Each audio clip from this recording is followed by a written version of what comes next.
Okay, everybody. Well, the first thing I wanted to let you guys know about, just in case you missed the class announcement here, is that I've gone through and I've updated your grades. Okay, so your grades are current. I've finished kind of organizing the rest of our class, and pretty much at this point, everything's set up on there. And one of the things we're going to do tonight is kind of go through some stuff. I also wanted to say good job to you folks. I see I have Rebecca, Jacob, Tyler, Jesus, Paul, Alyssa. Like, you guys are kind of like my tried and true group.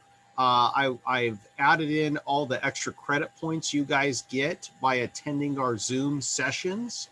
And a lot of you folks, you're here week in and week out. And so fear not, you have gotten credit for that. And I want you guys to know that I appreciate you being here with me. Please make sure if you have any questions, ask those questions, put comments in the chat, try to make this thing as interactive as possible. Okay, guys, remember, I have a question. Yeah, go ahead. How many points is the actual Zoom meetings again? So each Zoom meeting, that's a great question. Each Zoom meeting is 5 points. And so we're going to end up with, I don't know, 15 or so of those throughout our semester, right? So you rack up quite a few points from that. And if you look at the scale, you know, I mean, that's enough points where, you know, if you missed some of the worksheets or something, that would more than make up for that.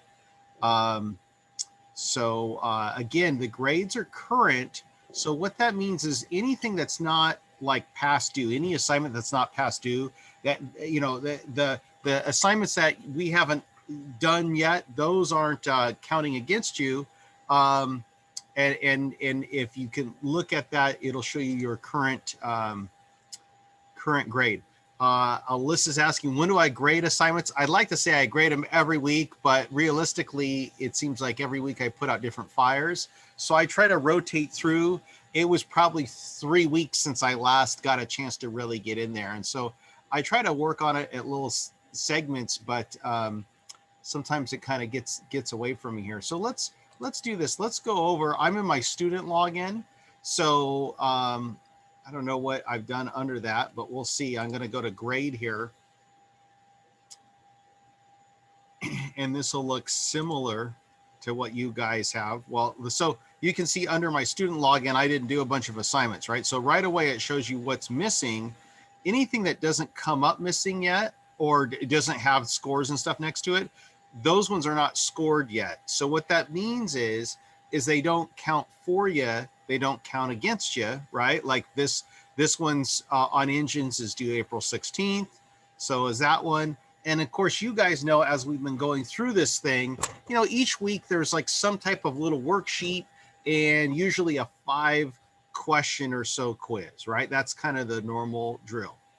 But I have added on some extra things because I want to give you guys the options to maybe do some different stuff. So let's go in here and check those out. So yeah, usually every few weeks, of course, the quizzes grade automatically as soon as you do them. What takes me quite a bit of time is to go through the worksheets and stuff.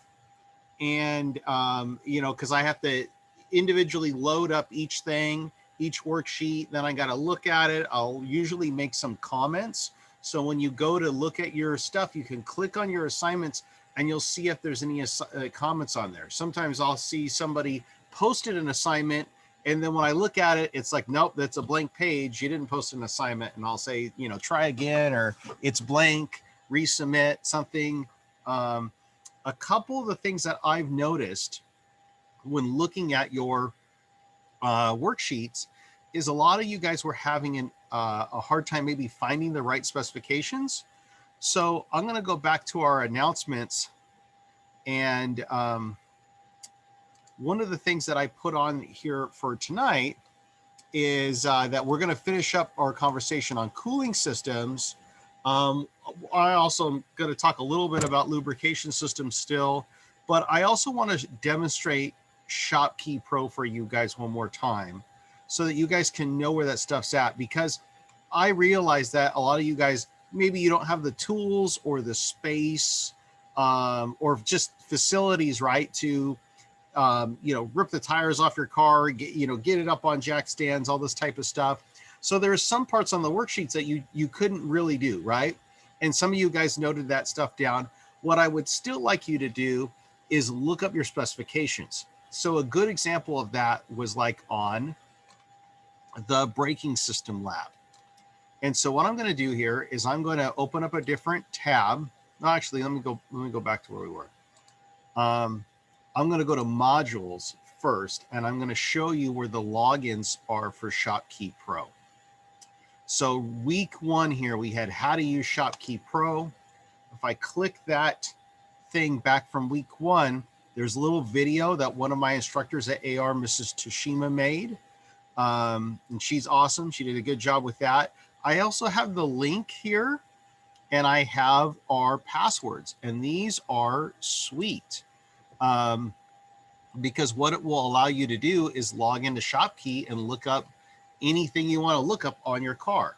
Okay, so it's already saved my logins, but it's the same one that's on Canvas for you.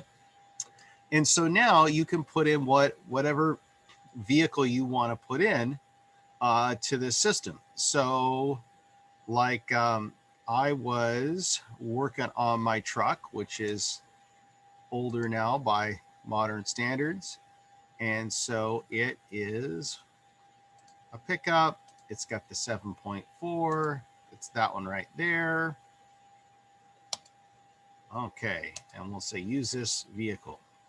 Okay, so ShopKey Pro is based on like a Google search engine function, and that's how it works pretty sweet.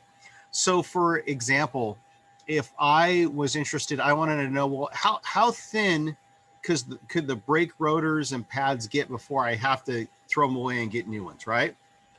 I'm gonna type in brake rotor, and that comes up under the search, and then I'm gonna go to specifications. And so it gives me all these specs, and here's the discard thickness. So discard thickness, another way to think of that would be that's your minimum. Oops. So that's your min thickness there. And you can see there are some different size rotors on these trucks. So you'd have to use which one you had, right? So you might have like the base model truck has the 11.5-inch rotors, and maybe like the real heavy duty one has the 14.25-inch rotors. You could measure the diameter of that to figure out, well, how big is that rotor? And then from there, it'll say, okay, well, what's your minimum thickness? Oh, the minimum thickness is 1 inch.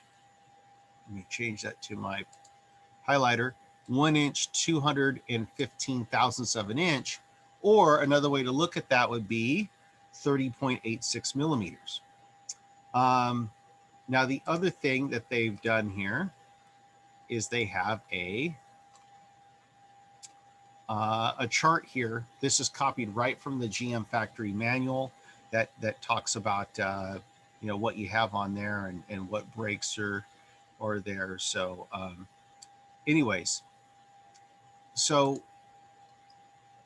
it's a Google search engine. So this is if you have rear disc brakes, caliper replacement. If I go back to this, I'm just going to type in brake. And we'll clear my scribbles out of there, guys. And you can see all the different things I can pick. I'm going to say disc brake pad. I'm going to see if it'll give me a disc brake pad minimum thickness. Now I see it for the rotor. Caliper replacement key specifications. Rotor thickness. No, they don't give me pad minimum thickness. Drums. So with drums, it's a diameter. It's how big does the drum get, whereas with rotors, it's minimum thickness. Anyways, I wanted to show you and kind of remind you guys that, hey, you may not be able to do all the stuff, and I totally get that. What I would like you to do is just get used to looking some stuff up on the ShopKey Pro. look up the service information, because a big part of working on anything and fixing anything is being able to look up the information on it. And so the better you get at using this program, yeah, that'll help you use other programs like it, like such as AllData. But it'll help you kind of learn how stuff goes in the process. That they have pretty good descriptions, and they talk about how things work and how the things like the calipers, and have pictures in there, and so there's your rear drum brake on a leading trailing design. So there's tons of good stuff in the service information, and I just kind of wanted to share with you guys as a group to get us to look at that stuff again. Remember that you guys have those logins, and so again, if you can't do all the stuff on the lab sheet, that's fine. I totally get it. Just kind of note that down on the worksheet, but also try to look up any specifications that would apply to it, so at least you get that part of the experience. And then also make recommendations. Like, for example, if we go back to the worksheet on tires, right? If you noticed weird tire wear patterns, well, what's your recommendation? Should the car maybe have an alignment done, or should the tires at least be rotated? Always try to make some recommendations and some comments, because that will that's essentially what you have to do as a professional. And even though this is our intro auto class, I kind of want to get you guys in that mindset, so that if you do end up wanting to go to work in the auto industry, you kind of know how it works. And you also realize, even if you take your car somewhere, right, they're always going to, recommend, something, right? Because essentially that's what the customer's paying you for, is like, figure out what's wrong, tell me what you think, give me your recommendation, what should I do, right? They're looking to us as the professionals for answers. So I want to get you guys used to looking at what you have, and you got to make some type of recommendation or some type of call. That call might be that, I recommend rotating those tires every other oil change, and getting an alignment done every, I don't know, 40,000 miles or whatever, but you try to put as much thought and information on those worksheets as you can. Now, there's a question on how do you get to the worksheets. They're under each assignment. And so Miss Cheryl, who is responsible for putting a lot of these initial assignments together, she liked to have a real clean Canvas page. So she built it so that everything is under this tab that says assignment. My style is I like to have all kinds of information. So what I've done is, if I go back, is I thought, hey, that's great, but I added all this other informational stuff, right? Like how to install a tire plug. I got a web link on that. What about race compounds, R compounds versus street tires?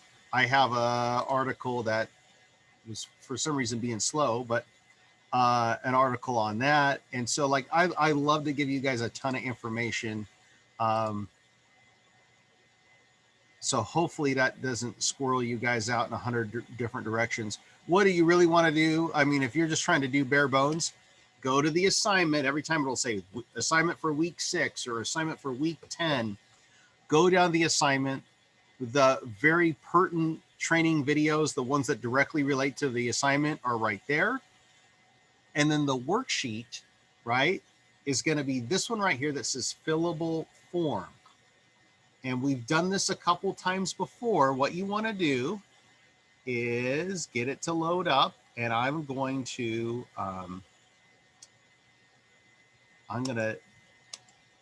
download that thing, and it looks like it's doing it. And then I'm going to save this thing to my computer. And then from there, once I save it to my computer, I can fill it out and then submit it back. But everything for the assignment is listed on this assignment thing, like the quiz questions. There's the hot link to the quiz questions. You can get it right there. Now, there's other ways that you can do this.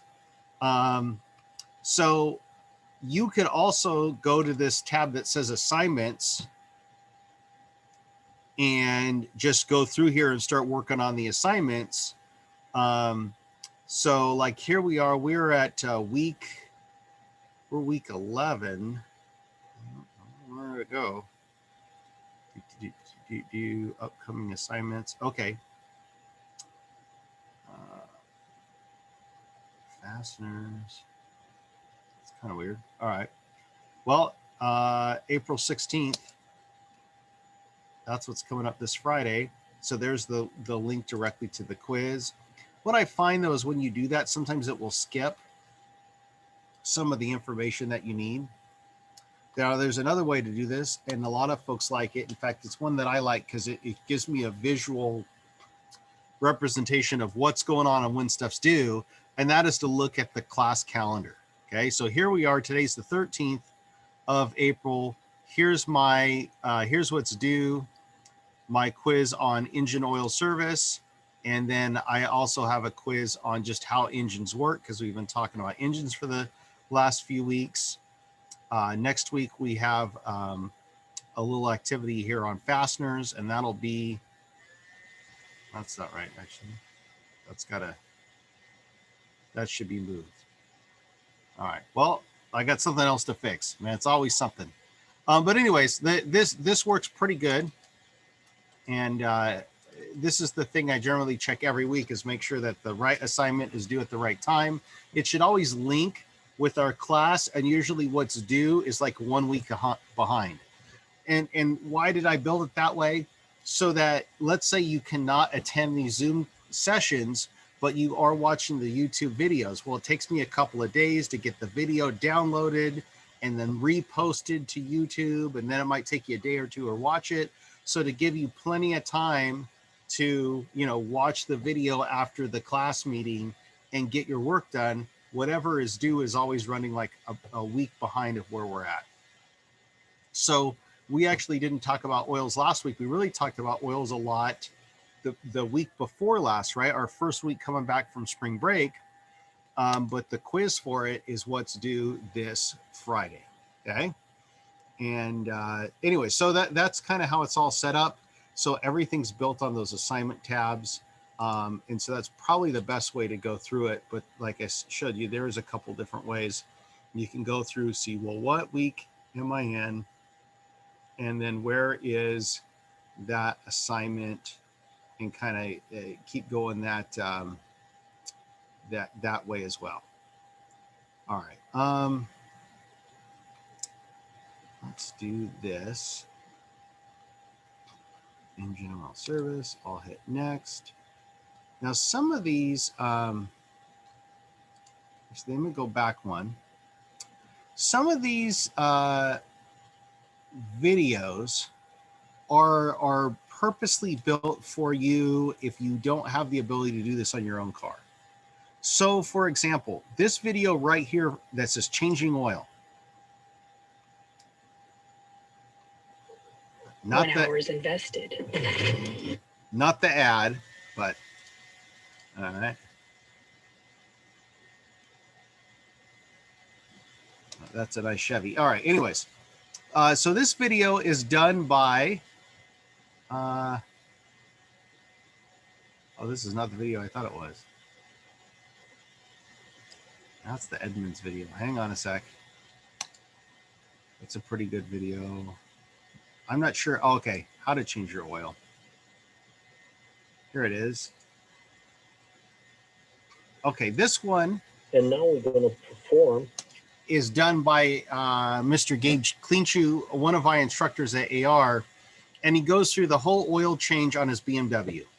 And it's a little bit dry, right? There's no background music, there's no special effects, but you could watch him do this oil change, and then from that video, get the information to fill out the worksheet. You might have to look up the car. It's I forget what year BMW, but he tells you in there. You might have to look that car up on ShopKey Pro to get some of the specifications, but you could essentially watch the video and fill out the worksheet from that. So I also wanted to point that out as well, that some of these, we know that not everybody's going to have access to do this stuff at home, and we get it. And so we've tried to make videos that may not be the most exciting, but they'll help you get your worksheets done. And if you watch them, you'll learn the steps and the process of doing that. Okay, now related to that, what I have done is I've added in some other things. And so you guys have some options, because I think some of you guys might be burned out on each week. There's a little quiz and there's a little worksheet, and maybe your worksheet, totally burned. So I'm trying to figure out is why is that gray? That shouldn't be gray right there. Let me hit next. There it goes. Okay. So you got to kind of advance through things sometimes to get it to work right. But what I did is I've added in some extra credit assignments. And basically, guys, points are points. So you can kind of mix and match stuff. So if you're like, I don't want to do one of those worksheets or one of those quizzes, you could do this. And so for those of you who are kind of looking for an excuse to maybe do some work at home, the hope maybe this is the excuse to do that. So like for this one, what I wanted you to do was get you to change your coolant. Now, do you have to do this? No, you don't. It's extra credit, but you could choose to do this activity and not do something else. Okay, so hopefully that makes sense to you. So the idea is that you could, basically change out your coolant, drain out the old stuff. And in what I have found is if you do nothing else besides drain out your old coolant, refill it with tap water, and you just keep doing that over and over and over until the water draining out is running out nice and clean and clear. And it'll usually take you like 3 or 4 times to drain and refill. If you do that, you'll remove 90 some odd % of the contamination that's in your cooling system. You'll get a lot of that stuff out of there. Now, if you go to drain it and it's really rusty and nasty in there, well, then you'd probably be better off to actually run a flush through the system.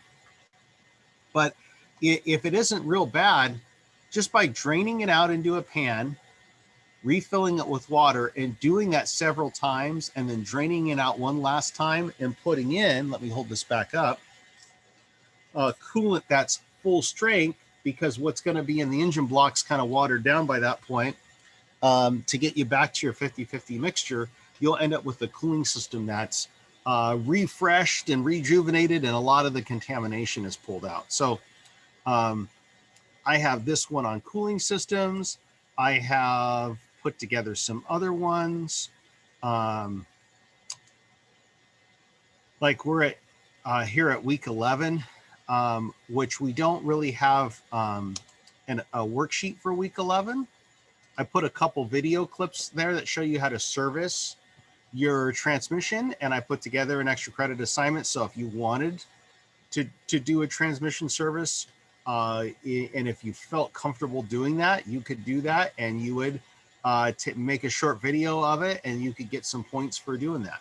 Okay, so I know that some of you guys, because you've emailed me and you're burned out of just doing worksheets, and you're looking for an excuse to do some stuff. Well, this is your excuse. You guys could do some services and get some credit for those.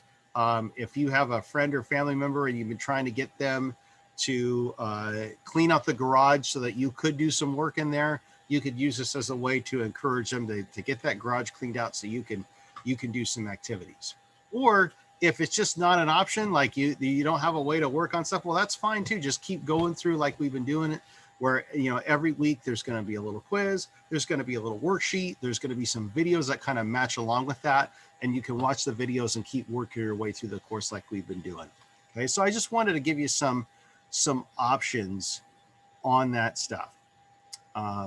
So hopefully that makes sense to you. So we are down here on week 11. What we're going to talk about a little bit before we wrap up tonight is our powertrain, which essentially is our transmission and our differential. Next week, we're going to be getting into some precision measurement.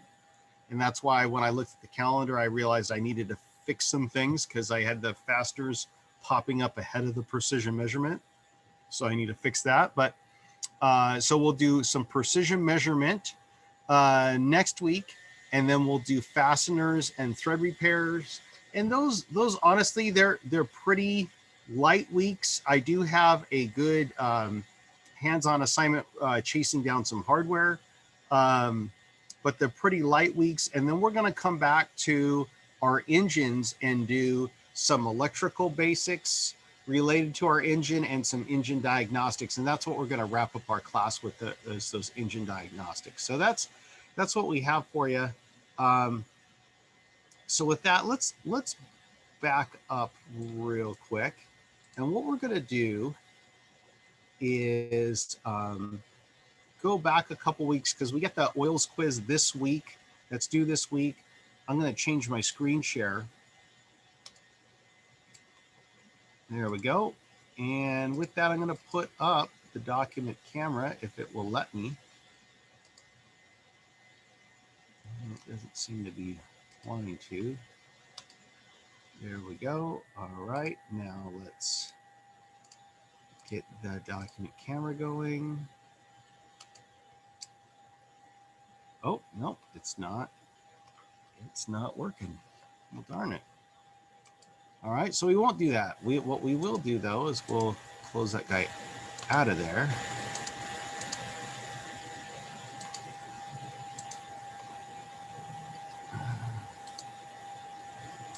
Close this guy out. And we will switch this back to the internet real quick. And I did want to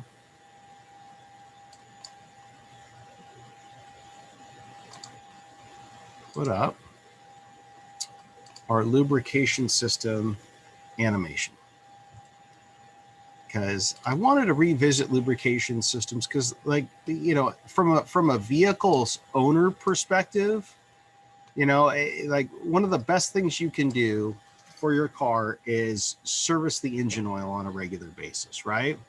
Change the oil and the filter when you're supposed to change it. And so this image shows you that lubrication system, how it gets pumped from the oil pump. It draws the oil from the pan up to the pump. It pumps that oil up through these different passageways called your oil galleries. And that's how the oil gets to where it's going. It goes to all your main bearings and rod bearings. And then the other thing on that is all the oil from the oil pump, first it comes from the pump, then it goes through the oil filter, and then it goes into this main oil gallery. So, you know, that's why we change our oil filter when we do an oil change, because all of the oil flowing out of your oil pump has to first pass through this oil filter. So if your oil filter is dirty or restricted, that's going to cause a lot of problems. In fact, what will happen is the oil filter has a valve on it on the inside that's designed to open up. See how it says good right now? If I click blocked, see how the oil's going up and around the filter? It's got a little valve built inside here to allow the oil to bypass the filter if the filter gets really restricted, with the idea being that dirty oil is better than no oil at all, but that's still going to get that dirty oil. It's going to embed in your bearings and just cause a lot of engine wear. So if I go back to this engine oil flow, I just can't stress enough how important it is to have good quality oil that's nice and clean, and change it on a regular basis. And then you have some different choices. And I think it's really easy in the auto parts store to get overwhelmed. So you might go in there and first of all, you're trying to think, do I want conventional oil? Do I want synthetic oil? But you might even be looking at a synthetic oil, like you're looking at this royal purple right there. And then you got to figure out, well, what viscosity do I want to use? And then you might even see some curveballs like, oh, this is break-in oil. Well, that's if you've built a brand new engine and you want to break it in properly and you want more zinc in that oil. And then there's all kinds of specialty things. There's also stuff like this. This is 2-cycle oil. This oil is made to be mixed with gasoline specifically for 2-cycle engines, right? So read the bottles is really important. Go through that the informational handouts that we have on lubrication systems. In fact, I'll show you where that's at, because there's just a lot of good information. And it's one of the things that, you know, even if somebody doesn't do a lot of work on their car, they might still be doing oil changes and stuff at home. And so I wanted to make sure. So I have all these great links for you here. But if you go down to the assignment, there's the worksheet, but there's also this presentation here as well that has all kinds of good notes on it for you guys. And we'll see if it loads up. Yeah, there it is. And so that's just all kinds of good information to help you choose the right oil and make sure it meets the specs of what you're doing. Because it is easy to kind of get overwhelmed when you get into the auto parts store as to what to get. Remember, for most intents and purposes, we want to choose what the manufacturer recommends. Unless you've drastically modified your engine or you're doing something special with it or you're racing or something, you know, 9 times out of 10, you want to run what the manufacturer recommends that you run. Okay, and that also will make sure that you don't void your warranty. Well, from there, we started talking about cooling systems. And for that, what I want to do is open back up my cooling system presentation here. And with this, what we're going to do is just, you know, kind of hit the highlights. Now, I don't, you know, if you remember last week, our tech tip was, hey, if your engine starts running hot, put the heater on, right?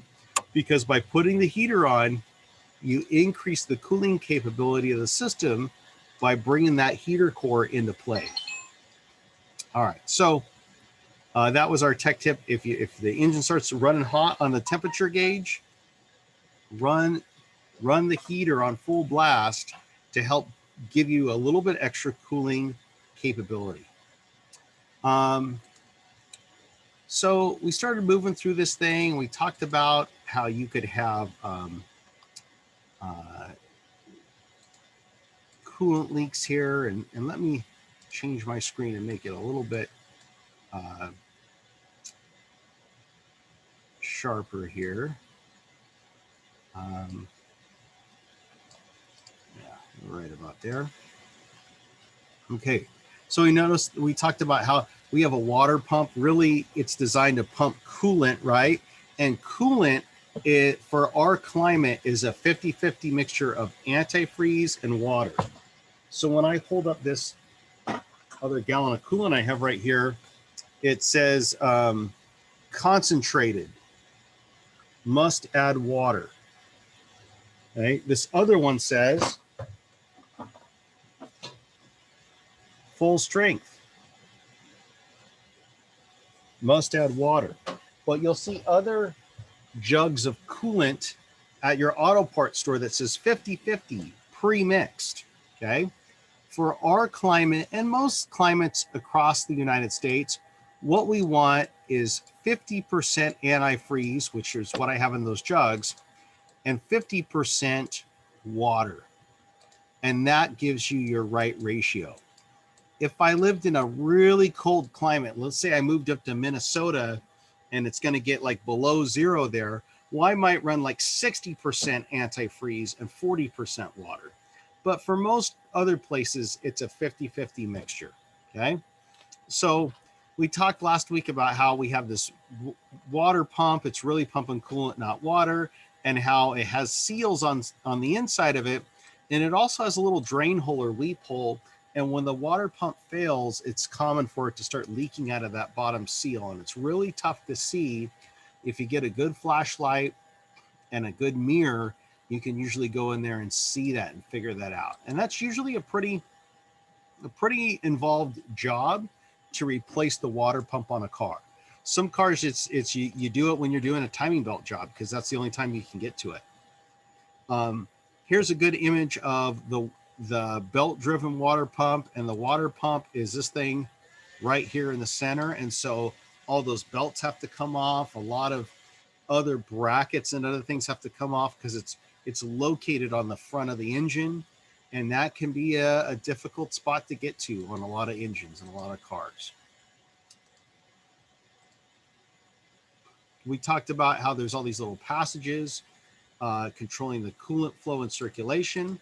And I'm going to skip forward a little bit through our radiators because you can see on the inside of these radiators, there's again, lots of little passages, and it doesn't take much rust and scale and stuff to start clogging these things up. So with the engine cool, like never take off your radiator cap when your engine is hot. Okay. That's one of my, I guess that's one of my safety tips for tonight. If you put your hand on the upper radiator hose and it's hot, don't take the radiator cap off. I can't tell you how many times I've seen somebody like they come into the gas station, their car's overheating, they pop the hood, there's steam coming out, and they're like, oh, it's overheating.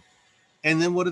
They rip the radiator cap off, and now it made that problem even worse. So, and they get burned in the process. So with your car nice and cooled down, maybe first thing in the morning before you go anywhere, that's a great time to take the radiator cap off and look inside here, right? If the coolant is all brown, if it's not nice and green, or if it's like Dex Cool, it's supposed to be orange, and we use all different colors, by the way, these days. It used to be all coolant was green, but if it's all brown and rusty, that's a sign for you that, man, that coolant needs to be changed. And it doesn't take much rust and scale to clog up these passages and severely reduce the cooling capability of your system. Okay, so anyways, I wanted to point out the picture of the inside of the radiator and how small those passages really are. So that extra credit assignment about, just draining it out and refilling it with water and doing that over and over again until the water comes out nice and clear, that will remove quite a bit of that rust and scale inside the system. There's different radiator designs. There's conventional, and there's also cross flow radiators, and there's overflow tanks that are pressurized and ones that are not pressurized. And you can see that there's a lot of hoses there, right? And those hoses should be changed usually, in the range of, every 5 or 6 years or so. You should really change those hoses out of there because the rubber starts to get soft in spots. It might get brittle on other connections that get really hot. And, all it takes is one of these hoses bursts. Like you could have one of these hoses up to the heater core.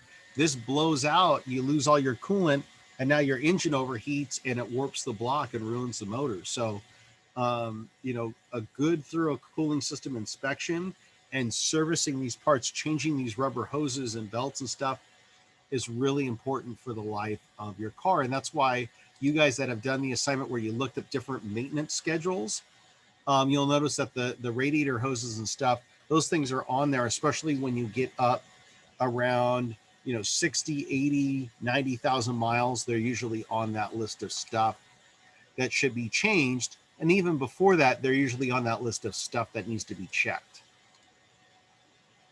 Some vehicles might have extra coolers on there. For example, relating to transmissions tonight, if you have an automatic transmission, it will likely have a transmission oil cooler located in the radiator. So we're using coolant from the cooling system to flow over an oil cooler to keep your automatic transmission fluid from getting too hot. So there's all kinds of stuff in there. And then this is the flow path for a conventional cooling system. And so what I'm going to do here is just kind of color it in. So this is how this thing is supposed to work. Coolant flows in, and I'm going to draw it green here at the bottom because it's been cooled off by the air flowing over the radiator here in the front. Okay, that colder coolant flows into the water pump and it gets pumped into the bottom of the engine block. As it starts flowing through the engine block, it starts warming up and getting warmer and warmer as it goes through there. And then the hot coolant then wants to come out the upper radiator hose through this guy right here, which we'll point out a lot in a minute, but the thermostat, that's what's going to regulate the flow. The thermostat regulates the temperature of your engine by regulating the flow of the hot coolant out of the engine and to the radiator. Okay, so it goes past the thermostat, and then from there, it goes up out the upper radiator hose back into the radiator, where it can be cooled back down by the air flowing over the radiator. So why I said earlier, you know, don't take your radiator cap off unless this upper hose is cool. Because if I come in here, let's say this is my hand right here. And here's my, I don't know, weird looking arm, but there's my arm. If I put my hand on the upper radiator hose with the car shut off, and that hose is too hot for me to hold my hand on there, it's that hot. It's like, ooh, that thing's hot. Like maybe I could touch it there for a second, but I'm like, ooh, it's too hot. It's too hot for you to take the radiator cap off. One of the things that happens inside here is as the coolant heats up, it has this cap on here. And the radiator cap is actually an important part of the system.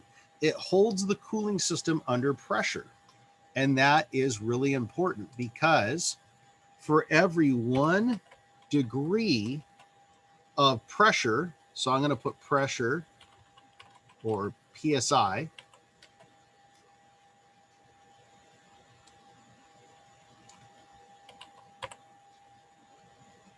one PSI of pressure, I'm typing this a different way.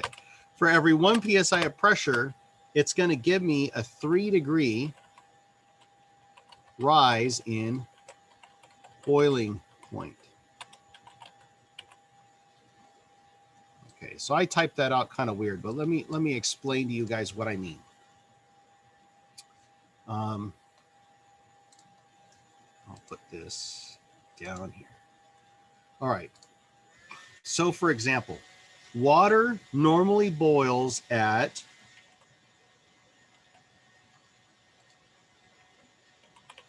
212 degrees Fahrenheit, okay? But if I put on a 10 PSI cap that could let the coolant heat up, it would pressurize and would hold it to 10 PSI of pressure. Well, now that same water in the cooling system, now it's not going to boil to 242 degrees Fahrenheit, okay? Well, a lot of cars, they may not turn on the radiator cooling fans to 220 degrees or so. So that's well beyond the boiling point of water. The only reason the coolant in your engine doesn't boil is because, one, it should be mixed. It should be that 50-50 mixture of antifreeze and water. That will increase the boiling point a little bit. But the other thing, the primary thing, is that this radiator cap holds it under pressure, and it's the pressure that keeps it from boiling. So that person that, you know, the car seems like it's running hot and they pull over to the side of the road and like a dummy, they just rip the radiator cap off. Well, they remove all the pressure, and instantly what happens is the coolant begins to boil out and fly all over the place. It usually burns them. And in the process, now the car, if it wasn't overheating before, it's definitely going to overheat now because a lot of the coolant just boiled right out of it because I took away the pressure, okay? So the radiator pressure cap is another important part of the system. And now you kind of get the idea of how the coolant flows through the system. Let me do one more thing though. How do I tie in that heater core? Well, hot coolant flows out of the engine block through the top, goes to the heater core, gets cooled down a little bit. If you have your heater on, it'll get cooled down a little bit and then return back to the water pump. You know, one of the other complaints we get from people, if their car is really clogged up, that the cooling system's dirty, nasty on the inside, or they have a stuck open thermostat, is they'll complain that their heater doesn't work as good as it should. They're like, oh man, it takes forever to get hot. Well, you probably got a stuck open thermostat, or you might have a situation where the heater core is all plugged up because you haven't changed your coolant for forever. And at this point, now you need to flush it all out. Okay, moving right along, guys. So that brings us to the thermostat. This guy is super critical because it's a mechanical device on most all cars that actually controls the flow of coolant through the engine. How does it do that? How does that magic happen? Well, there's a little wax pellet. It's actually looks like a little metal canister right here at the end, but inside there is wax that heats up and expands, or I should say it expands when it heats up, right? And when it expands, it moves this pin out of there and it opens up the thermostat. So this one here is heated up and expanded, and you can see that there's a gap there. This one, the wax has not expanded, and so you can see it, that it looks like this whole disc is closed off. Okay, so that's a closed thermostat, and then this one would be wide open, all the way open. So anyways, by the little wax pellet in there, it actually controls the flow of hot coolant out of the motor. So what happens here is if the thermostat becomes defective, I was going to say goes bad, but if this thing gets defective in that it sticks closed, your engine will overheat very, very, very quickly. Okay. So surprisingly enough, this device that has a major impact on the temperature and life of your engine, it's not very expensive. These things are usually maybe $10, $15. They're not super expensive. And if they go bad, like I said, they'll restrict. They won't let the hot coolant out of the engine to the radiator, and your engine's going to overheat really quickly.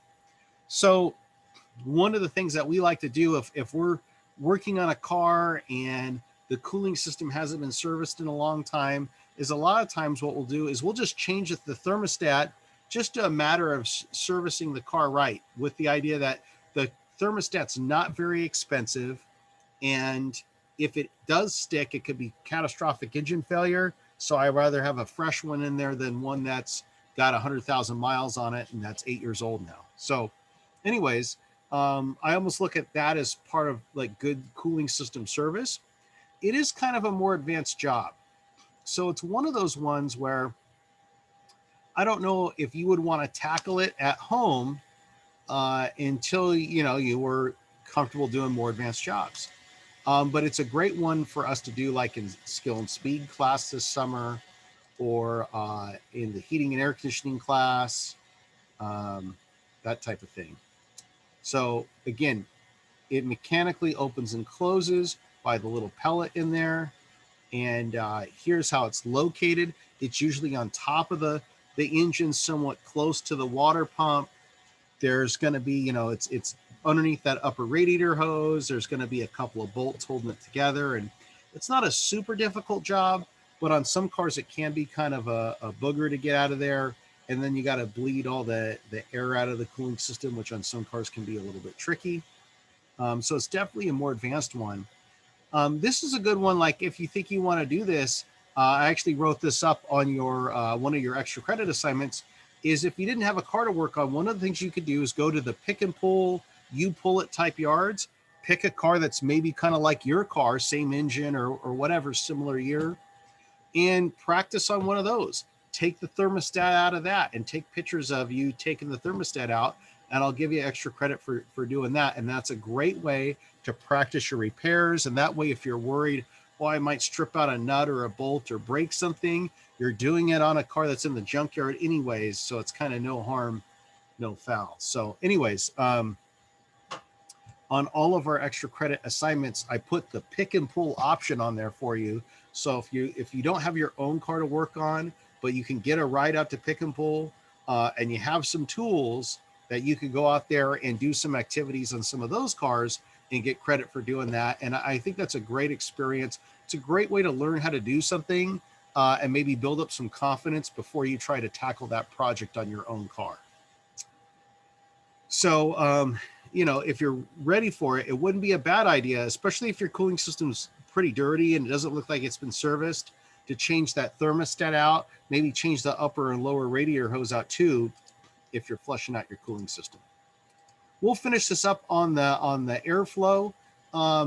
If you have an engine that overheats only at slow speeds, like if you're in the drive-through line or you're at the Dutch Brothers, right, and it's got that mile-long line, and you're waiting for your coffee or whatever, right? Your sugary drink that's somewhat related to coffee. Anyways, you're waiting for that stuff, and your car starts to overheat when you're waiting in the Dutch Brothers line. But yet, if you're going down the road, it's not overheating. That's a big clue to you that you have a fan issue. Okay. Once your car is going over 20, 30 miles an hour down the road, it really shouldn't need the fan at that point. In fact, one of my race cars, it doesn't even have a fan. It's just like you just got to be going on the racetrack, and it'll keep the engine cool as long as you're moving. So anyways, if you find that you have a car that overheats when it's not moving down the road, you want to check the fan.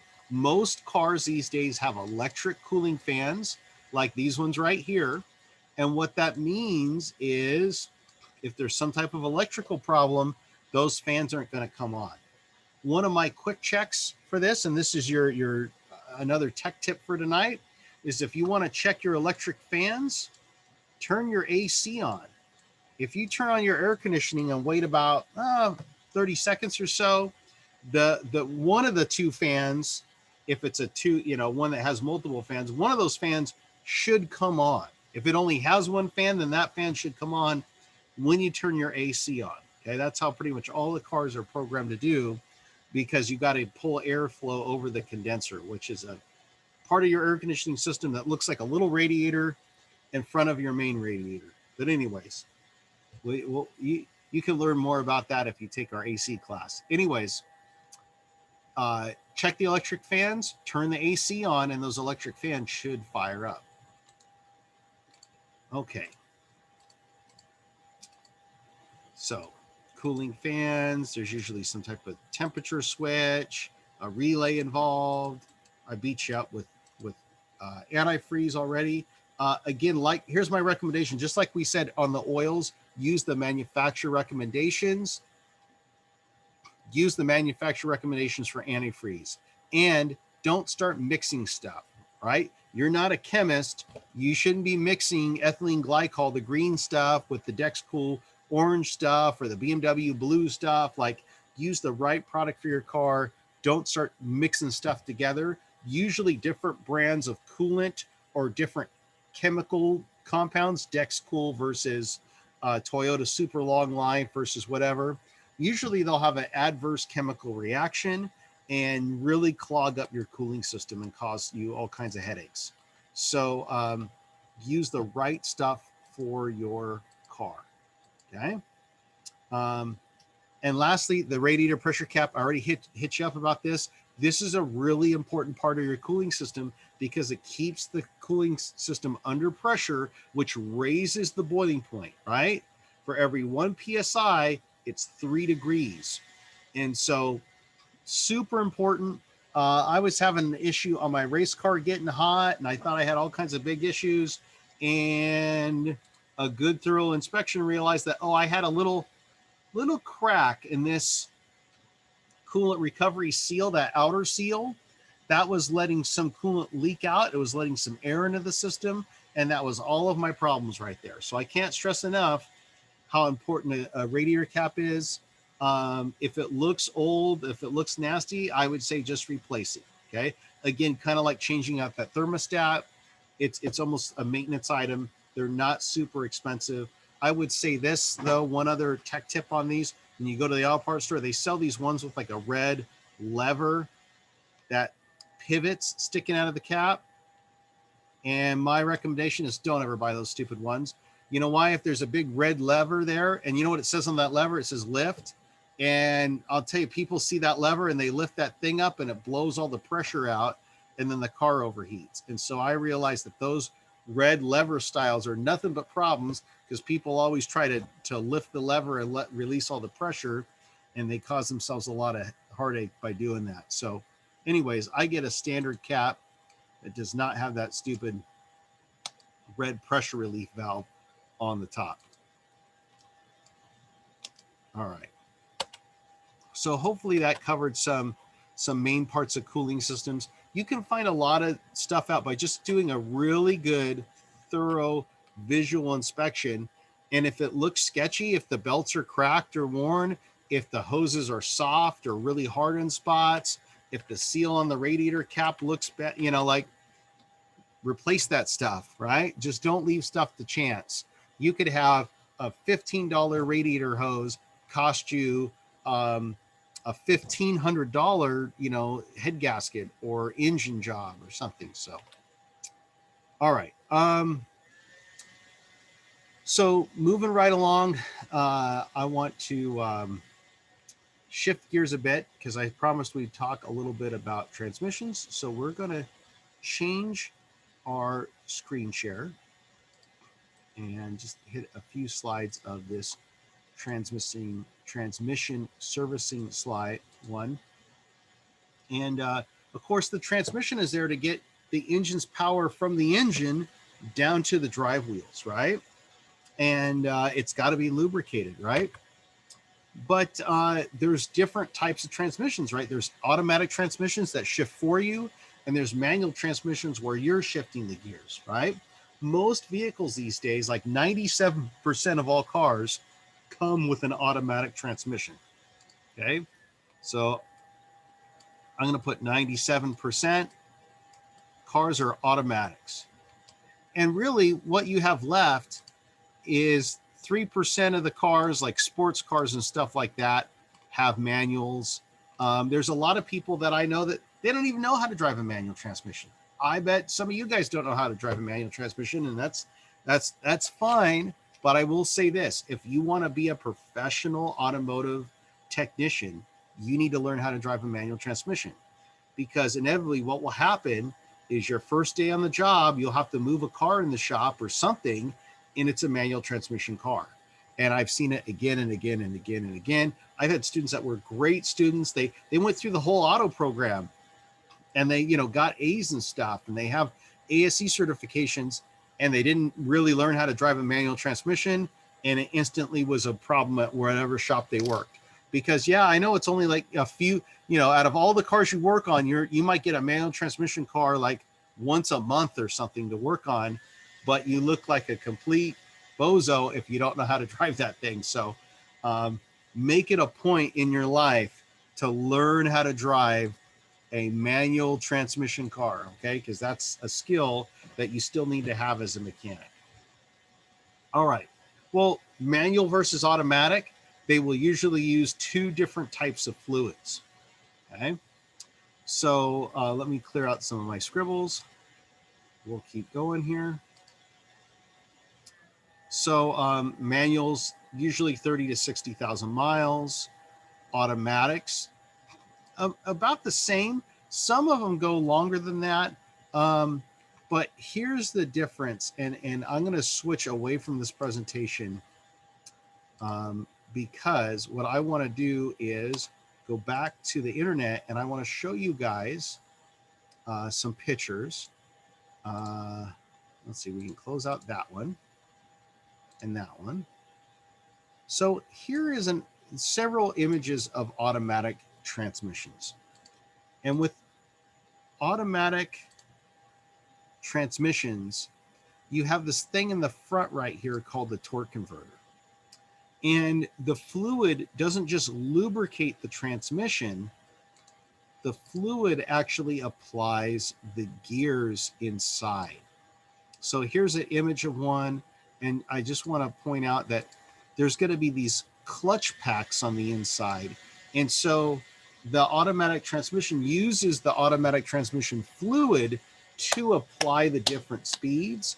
So the fluid doesn't just lubricate, but it's responsible for almost shifting for you, if you will, okay?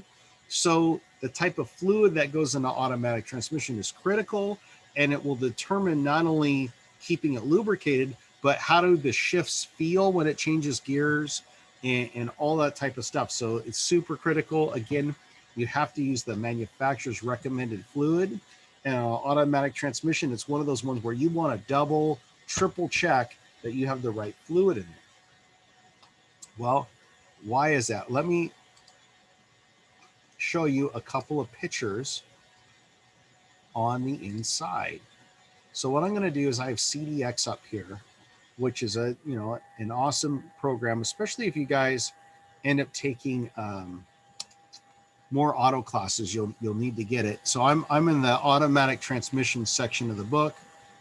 I'm going to go down to just the fundamentals. And from there, I'm going to go to the media gallery. And the first magical thing in an automatic transmission is the torque converter. And that's this thing right here. It sits at the front of the transmission. And it's buried in there. You can't see it from outside the car typically. And it doesn't look like much, but on the inside, it does magic, because when you come to a stop, it is what allows the engine to keep running and not stall out. For those of you that have driven a manual transmission, you know that if you don't step on the clutch and you come to a stop, the engine's going to stall out, right? It's going to die. Well, the automatic has this torque converter thing. And essentially what he acts like is a couple of fans. So if I open this up, essentially what happens is that the engine is connected to one fan. So here's my engine. I'll put ENG there for engine. So he's driving one fan. The other fan is ultimately connected to your wheels and making the car go. It goes through the rest of the transmission into the differential. And what's going in between the two fans is not air, but the automatic transmission fluid. And so it's this torque converter thing that basically allows the engine to be not, you know, engaged from the transmission so that the car can come to a stop. But then when you step on the gas, it allows enough of that engine power to move through that torque converter and drive the car forward. So it's pretty impressive how it works. But you can actually, you know, at a stop, have this end not turning, and I'll change that color there. You can have this then not turning and the other end still turning, and it's just pumping that fluid around in there. Now that gets that automatic transmission fluid pretty hot inside the torque converter, and that's why, if we relate it back to our cooling system, we talked about how if you got an automatic, you're going to have a transmission cooler, usually on one of the side tanks of your radiator. So what does the inside of this thing really look like? Because it's not a couple of fans, really. That would not be very efficient. What it really is a very special set of blades that are really close together that are flowing the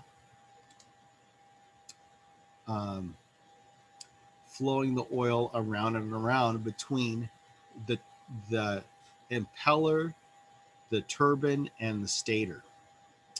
And there's a special automatic transmission pump that's being driven to pump this fluid through there.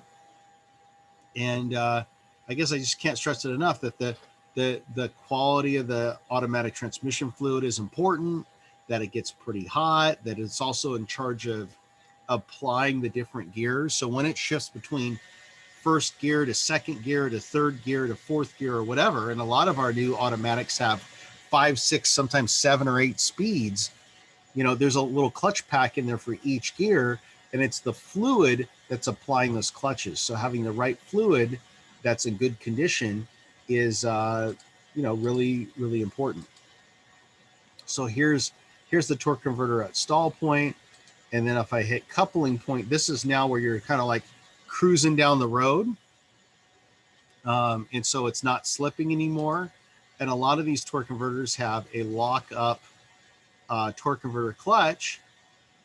So here it's applied, and then I can or no, there it's released, and then I can also apply it as well. So anyways, there's a lot of technology that's in our automatic transmissions these days. And that's why even in sports cars, a lot of them will come with automatics. And quite frankly, they're faster around the racetrack, these new modern automatics.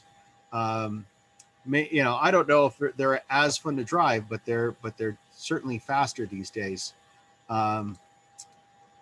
Anyways, one of the things that we can do to make sure that our automatic transmission lasts a long time is make sure that the fluid level doesn't get low, but also make sure that we don't accidentally overfill it, because we've talked about how that's bad as well.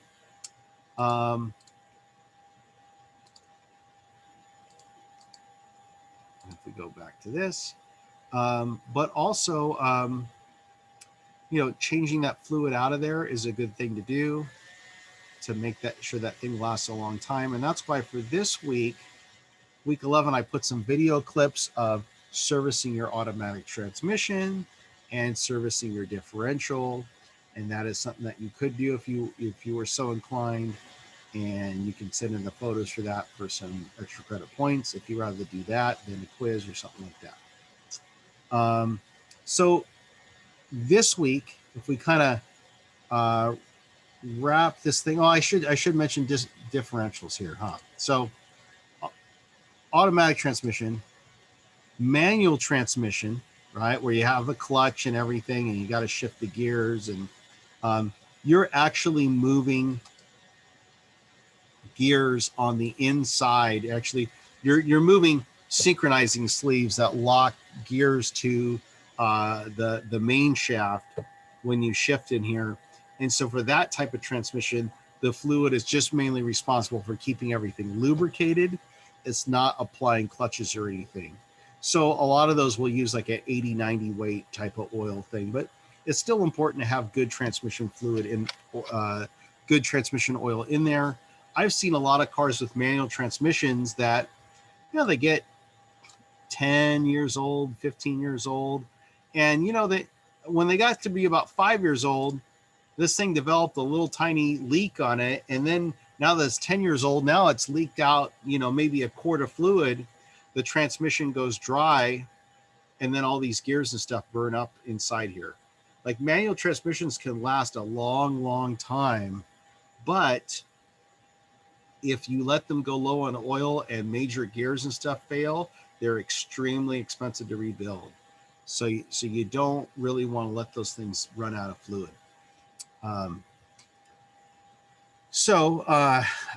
There's manual transmission. And then, of course, here's some pictures of differentials. The differential's in charge of rotating the power, right? Turning it 90 degrees. So I get power going to each wheel, splitting that engine power coming from the transmission and making sure it goes to each wheel, but still allowing you to rotate corners. And that's an important thing that needs to be taken care of and serviced as well. So I have video clips on servicing your differential, servicing your automatic transmission. And then this week's assignment related to powertrains is really just a quiz, but there's a lot of great a lot of great videos. These ones on spinning levers are really old school ones, but they do a great job of showing how the transmission works. So I hope you guys enjoy those, because those are pretty cool. So we got how a differential works, manual versus automatic, just all kinds of stuff. So I know there's not a lot of stuff that we can do with our transmissions, especially in this class, other than talk about changing the fluids, but that is an important thing that you can do to keep those things working correctly. And just having knowledge of it overall is important to have. I've had people, bring me their car and they're like, oh yeah, there's something wrong with the engine, and there's nothing wrong with the engine. The problem is that the transmission is slipping. So, you can't get that engine power to the wheels without going through the powertrain, and that's your transmission and your differential. Now, some of you guys might be thinking, well, wait a minute, I have like a front engine, front wheel drive car. Okay, well then we take those two things, the transmission and the differential, and we put them together, and that's what forms what we call a transaxle. So a front engine, front wheel drive car is going to have a transaxle where we're combining the engine and the transmission and differential into one unit. But on the insides, it still has all the transmission parts and it has all the differential parts. It still has to do both jobs. It's just all built into one box, if you will. All right. So that's what's for this week 11. Of course, remember that, you know, that quiz won't be due till next week, right? Because we always give you that week of delay time. Let me go back to the modules here. So now we've talked, you know, about how engines work. We've talked about, you know, taking care of our engines and doing oil changes on there. We even mentioned how the instructions for how tight to put on the oil filter is usually located on the oil filter somewhere. So this one says 3/4 of a turn once the gasket touches the base. So we beat you up with oil changes. We beat you up with a little bit of cooling system service. And then went into a little bit about how your transmissions work. And again, I can't stress enough how if you want to be a professional mechanic, even though, you know, it's not a huge percentage of cars still have manuals, it's still one of those things that you should learn how to drive. And you know, if you're like me, it's really rewarding to drive a manual transmission vehicle. I kind of feel like it puts you more in tune with what's going on in the vehicle. It just makes it for a real enjoyable experience. And that's why when you look at like what cars can you still get a manual transmission on, it's usually not, you know, just your run-of-the-mill Camry or something. It's a car that's going to be like a Miata or a Corvette or some type of sports car that's a car that's actually fun to drive. That's going to be the type of car that comes with that manual transmission. So anyways, that's going to kind of wrap up our engine powertrain services segment. One other thing I did want to point out is I did have some stuff when we were first talking about engines. I added some video clips on like how to change your air filter, how to change your spark plugs. Those are all relatively basic tasks that the do-it-yourselfer can still do. And again, I did set up an extra credit activity where you could do some of those things, or you can even do part of it, right? So you can, if all you can get to is the air filter, well, you can change out your air filter, or at least check it by pulling it out, holding it to the light, maybe shaking off the big leaves and stuff. And I'll give you a few points for doing that. My whole goal is to get you to do as many hands-on things as I can that you feel comfortable and safe to do. So maybe that stops at the air filter, and that's fine. Maybe some other folks would like to jump into, you know, changing spark plugs or something else. So that's why I loaded those video clips and I put together these assignments. Now keep in mind, points are points. I want to say this class totals up to something like 400 points. So you can mix and match these anyway. So you could do enough of these extra credit assignment things where you're like, I don't need to take the final exam. I got the points, and that's fine too. So don't forget that I did update the grade. So if you look at them now, they're up to date. They're pretty much right where we're at. So you can get an idea how you're doing in the class. All right. So with that, I'll take us back to the home screen. And I just wanted to give you guys a chance to ask any questions on here. If you guys have any other things that you want to ask or any comments, anything like that, I want to make sure that we give you an opportunity to do that. I know we covered a lot of stuff and I kind of bounce all around. Remember that our lectures each week, they don't take the place of what's in the modules and all the videos and stuff. The idea is that my lecture is to kind of add to that, maybe bring out some other things that aren't talked about in just the materials that are there, and just to give you a little bit more information to the class, maybe present it in a different format, that type of thing. So anyways, I hope you enjoyed it and you got something out of it. I don't see anything up on the chat and you guys aren't beating me up full of questions. So I'm going to take that as you're all good for tonight. Next week, we're jumping into precision measurement, which is not super exciting, but it is pretty important, especially for things like inspecting brakes or engines. And I think it's good that you get a little bit of exposure to it right now. And then if you jump into like the engine rebuilding class with me in the fall, you'll be that much further ahead. Okay, guys? So until next week, keep learning, keep having fun. Okay? All right. Bye, everybody.